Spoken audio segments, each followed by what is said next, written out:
आप मुसलमानों का वोट तो ले लेते हैं और सबसे ज्यादा दिक्कत यह है कि वह एमएलसी सिर्फ पैसा की बदौलत मुसलमानों का वोट लेता है।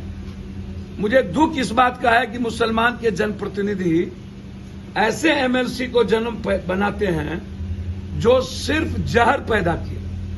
वो देखने में जितना हो, वो जिस तरीके से यहां अमित शाह जी आए और रात भर इस इलाके में रक्त रंजित और रक्त चरित करने का रास्ता नया ढूंढने का प्रयास किया।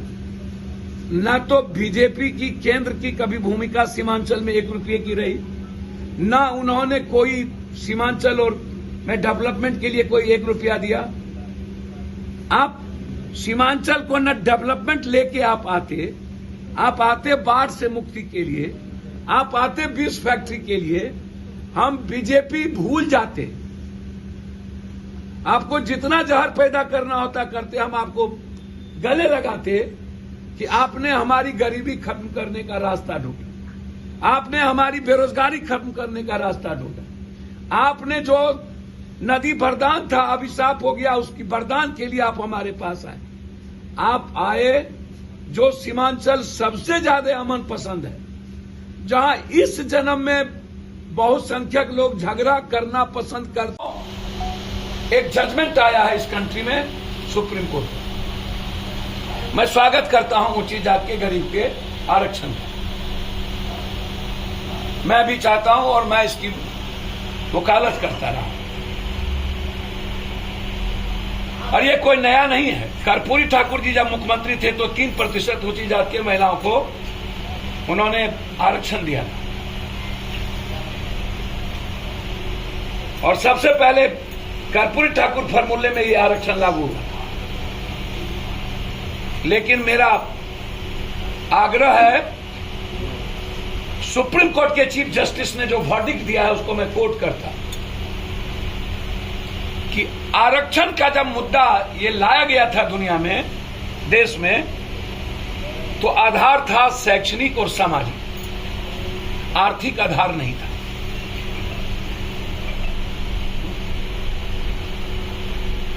अब आपने भाजपा के गंदे मिजाज ने ऊंची जात को आरक्षण देना गलत नहीं है, लेकिन पिछड़ी जात और अत्यंत पिछड़ी जात और दलितों के आरक्षण को मारना, खत्म करना, ये दुनिया का सबसे बड़ा महापाप। बीजेपी ने दलित, अत्यंत पिछड़े और पिछड़ों की हकदारी छीनी है। यदि आपने 10% आरक्षण ऊंची जात को हम लोगों ने मिलकर दिया तो हमें 55% से ऊपर पिछड़ों के आरक्षण के रूल्स को लागू करना चाहिए।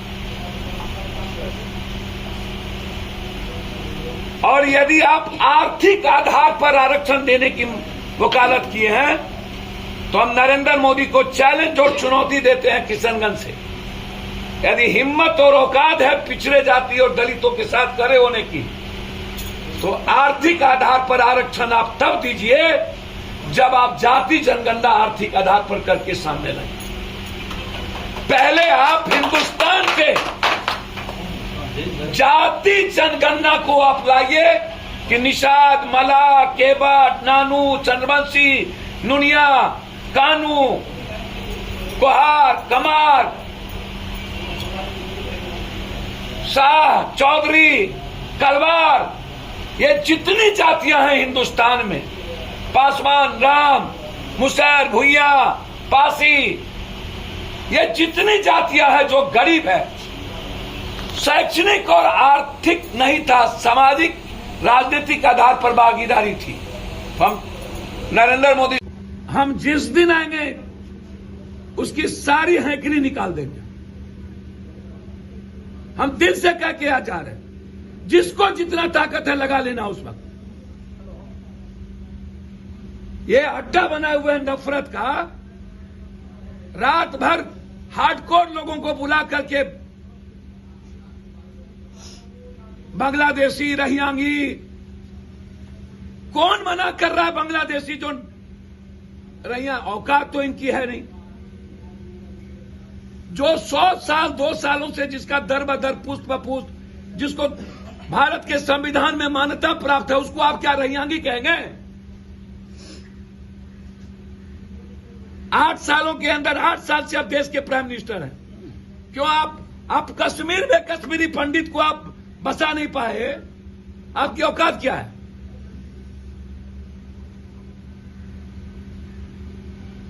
और मैं चुनौती देता हूं आरएसएस के, कल जो संत लोग कर रहे थे, हम साथ देने को तैयार हैं। चीन और पीओके की बात कर रहा था ना, पप्पू यादव पहला आदमी होगा चीन के में, जो भारत का जो जमीन है चीन में, नरेंद्र मोदी आगे बढ़े, हम एमपी सिर्फ छोड़ करके लड़ने को तैयार। आप अररिया कहते हैं, अब कटिहार और अररिया को दुनिया का नंबर 1 बनाने, बाहर के पूंजीपति हमारे किशनगंज में आकर के जमीन लेकर के यहां पर इकोनॉमी का स्रोत ढूंढ रही है, लेकिन हम किशनगंज के मजदूर और किशनगंज के इलाके के किसानों को हमने कोई लाभ देने की योजना नहीं बनाई। तो हम सरकार से, केंद्र से भी और बिहार से भी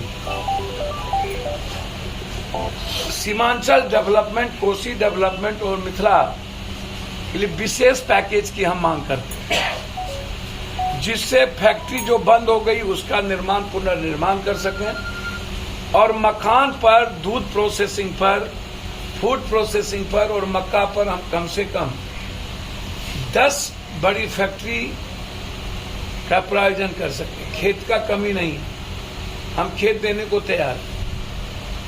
हमारे पास नदी की जमीन ही इतनी है, यदि हम उसको सही यूटिलाइज कर लें तो हम सबसे ज्यादा जमीन हम हिंदुस्तान में हम इस इलाके से दें। लेकिन चूंकि बाढ़ के कारण और सही यूटिलाइजेशन नदी का हम नहीं कर पा रहे हैं, सरकार का ध्यान नहीं है, जिसके चलते हजारों हजार एकड़ जमीन पड़ती पड़ी रह जाती है। इसलिए हम बाढ़ के लिए विशेष पैकेज, कैंसर, टीबी, दम्मा, जो दुनिया का सबसे ज्यादा रोग मेरे इलाके में है, आर्सेनिक और आयरन पानी के चलते, हम सरकार से आर्सेनिक और आयरन पानी को खत्म करने के लिए भी विशेष पैकेज की मांग करते हैं। बाढ़ के लिए भी विशेष पैकेज की मांग करते हैं।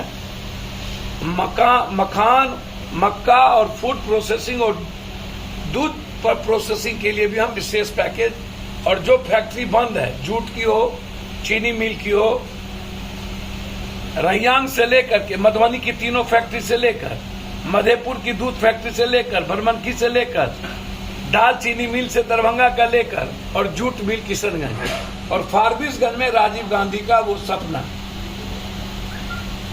ये बहुत इंपॉर्टेंट है। बंदी आपका ब्लैक मनी भाजपा और आपके जीवन का मुख्य एजेंडा था, तो फिर आपने क्या खोया, क्या पाया? आपने ये उपलब्धि कल देश के लोगों को क्यों नहीं बताया? आप क्यों नहीं देश के लोगों को बताया कि काला धन का क्या हो? नोटबंदी के बाद देश की इकोनॉमी,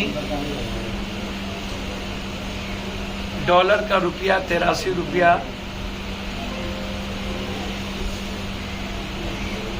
इकोनॉमी दुनिया में सबसे निचले मोड़ पे, भूख हम बांग्लादेश, पाकिस्तान से भी इंडिया ऊपर की स्थिति हो गई, गरीबी नाइजीरिया से ऊपर हम हो गए, बेरोजगारी हम तीसरे पायदान पर, वर्ल्ड के निचले, सबसे निचले से तीसरे पायदान पर हम हैं। मैं सीधा सवाल देश के पीएम से करना चाहता हूं कि भारत की 130 करोड़ जनता नोटबंदी के बारे में आपसे सुनना चाहती है कि नोटबंदी से किसानों को, गरीबों को, मजदूरों को और छोटे छोटे व्यापारियों को फायदा हुआ या वो बंद, कोलैप्स कर गया? कल आपने जश्न नहीं मनाई, कल आपने अपनी उपलब्धि गिनती नहीं कराई। ये सबसे महत्वपूर्ण सवाल है।